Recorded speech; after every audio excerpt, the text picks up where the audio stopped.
स्त्री पुरुष वृद्ध बालक हे सगळे आवर्जून इथं राहायला पाहिजे अशी आमची धारणा असते. ते आले पाहिजे. जोपर्यंत येणार नाही तोपर्यंत हा कार्यक्रम यशस्वी झाला किंवा होऊ शकत नाही. प्रशासन म्हणून किती जोर लावला तरी तो बाहेरून जोर असणार आहे, तो आतून जोर असणार नाही. आणि याच जाणीवेसाठी, याच कुठेतरी धडपडीसाठी आम्ही दरवर्षी हा कार्यक्रम साजरा करत असतो. असं म्हणतात की जर तुम्हाला वर्तमान समजून घ्यायचं आहे आणि भविष्य घडवायचं आहे तर तुम्हाला इतिहास समजला पाहिजे. संत चोखामेळांची जयंती आपण का साजरी करायची, त्यांचे विचार आपण काय ऐकून घ्यायचे याचं थोडंसं बॅकग्राऊंड मी तुम्हाला सांगतो. आपल्याला कल्पना नाही, आपल्याला हजारो वर्ष मागे जावं लागतं. संत चोखामेळा हे 13व्या शतकातील संत आहे. संत परंपरा आपण जे म्हणतो आणि वारकरी संप्रदाय जे आपण म्हणतो त्या संप्रदायामधील ते एक संत आहेत. तर तेव्हा परिस्थिती कशी होती ते थोडंसं माहिती करून घ्या. आज जसे आपल्या माता भगिनी इथं बसल्यात, शाळेच्या मुली बसल्यात आणि तुम्ही सगळे एका मंडपाखाली बसलेत, कुठलाही जाती धर्म पंथ याचा विचार न करता, हे असं 13व्या शतकात शक्य नव्हतं.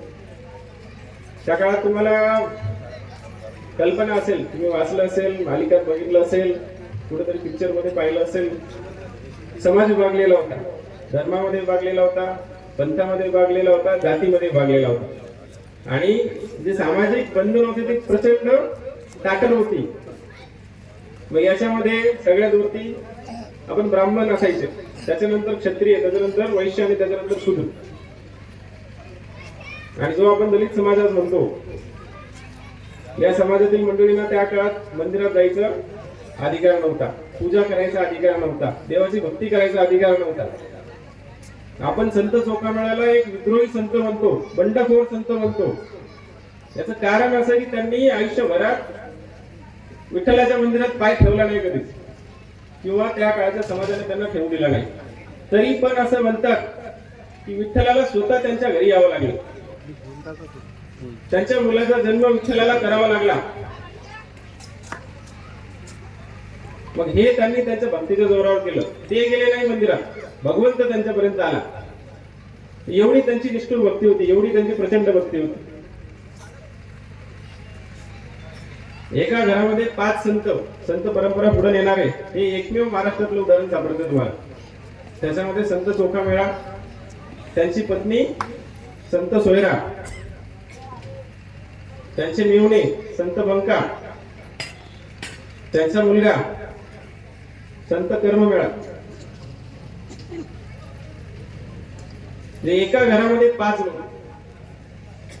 पूर्ण कामधाम सोडलं त्यांनी आणि देवाच्या भक्तीत लागले आणि भक्ती परंपरा वाढवली. ते महाराष्ट्रात दुसरं उदाहरण सापडत नाही तुम्हाला.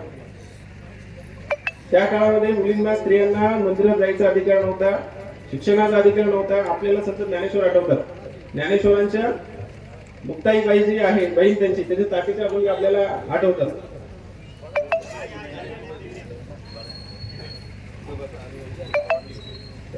आता झालेले यजमान यांचं शब्द सुमनाने मी स्वागत करतो.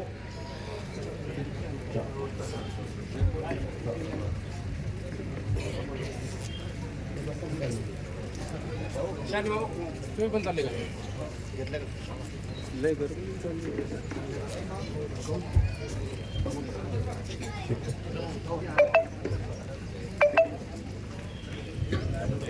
या ठिकाणी नुकतेच आलेले संत चोखामेळा जन्मोत्सवाचे खरे मूळ प्रवर्तक आणि सर्वांचे मेहुणा नागरीचे लाडके मान्य श्री हर्षवर्धन भाऊ सपकाळ यांना या ठिकाणी त्यांचं स्वागत करणं अत्यावश्यक आहे.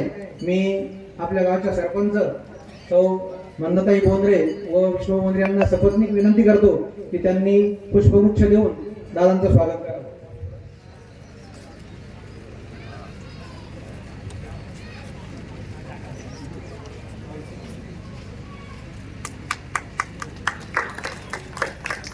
तसेच शाळेच्या वतीनं सुद्धा या ठिकाणी स्वागत होत आहे. चोखामेळ्यांनी काय केलंय, त्यांची महत्वाची कामं काय, त्यांचे अभ्यासक मंडळी इथं आहेत, प्रवर्तक मंडळी इथं आहे, हे तुम्हाला सांगतीलच. त्यांचा जन्म कधी झाला, त्यांच्या आयुष्यातल्या महत्वाच्या घटना ही आपण ऐकणारच. पण जे मेन आहे त्यांचे विचार, ते विचाराचं फक्त थोडीशी शिदोरी मला तुम्हाला द्यायची आणि शिदोरी तुम्हाला पुरवायची. आपल्याला आठवत असेल 13वे शतक, त्या शतकामध्ये जाती धर्मामध्ये विभागलेला समाज आपला, स्त्रियांना शिकायची परमिशन नाही. जर आपण काही मंडळींनी डॉक्टर बाबासाहेब आंबेडकर यांच्या जीवनचरित्रावर आधारित काही चित्रपट पाहिले असतील तर तुम्हाला त्या काळच्या समाजाची कल्पना येईल. ती अलीकडच्या 19व्या-20व्या शतकातल्या महात्मा ज्योतिबा फुले यांच्या आयुष्यातले जर काही जीवनपट तुम्ही पाहिले असतील, पुस्तकं वाचली असेल तर तुम्हाला त्या काळच्या समाजाची थोडी कल्पना आली असेल. पण तेही 18व्या आणि 19व्या शतकातले आहेत. आपल्याला जायचे 13व्या शतकात.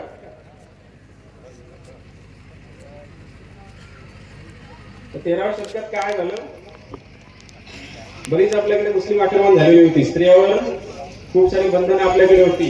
पर्दा पद्धत आहे, सतीप्रथा आहे, दुसरं लग्न करायला परमिशन नाही, घराच्या बाहेर जायचं नाही, शिक्षण घ्यायचं नाही. आणि समाज जाती धर्मामध्ये विभागलेला, एका जातीने तेच काम करायचं, त्याच्या व्यतिरिक्त दुसरं काहीच करायचं नाही. ते जर केलं तर धर्मभ्रष्ट झाला, त्यांना आपण समाजातून बाहेर काढणार, गावातून बाहेर काढणार. तर एवढं सगळं असताना हा जो बंडखोर संत आहे, विद्रोही संत आहे, यांनी विठ्ठल भक्ती केली आणि कुठेतरी समतेचा संदेश दिलेला आहे आपल्यामध्ये. मग सर्व जाती धर्म हे समान आहे. देवाची भक्ती करण्यासाठी देव काही हा एका धर्माचा नाही, एका पंथाचा नाही, एका समाजाचा नाही, तर तो सगळ्यांचा आहे. मंदिरात जाण्याचा अधिकार हा प्रत्येक माणसाला असलाच पाहिजे. देवाची भक्ती करण्याचा अधिकार हा प्रत्येक माणसाला असलाच पाहिजे. याच्या मागे जे मूळ तत्व होतं ते समतेच आहे. आणि याच्या मागे जे तुम्हाला दिसेल की सगळे माणसं जे आहे, सर्व व्यक्ती जे आहे, सर्व नागरिक जे आहे ते समान आहे. ते तर देवाची लेकरं आहेत. मग ती स्त्री असेल, पुरुष असेल, वृद्ध असेल, बालक असेल, तो कुठल्याही जातीचा असेल, कुठल्याही धर्माचा असेल, त्याच्यामध्ये भेदभाव करता कामा नये. जर देवाने सगळ्यांना जन्म दिला, त्याने भेदभाव नाही केला, तर मग हा भेद आला कुठून? हे असे प्रश्न त्यांनी मांडले त्या काळात. समाजाचा प्रचंड रोष त्यांना सहन करावा लागला होता. सगळ्या संतांच्या नशिबी हे सगळे रोष आलेले आहेत. समाजातून या रोषाला चिरलेलं त्यांनी आहे. त्या रोषातून मार्ग काढून सहन करून ही मंडळी पुढे गेलेली आहे. एवढं या मंडळीचं काम आहे.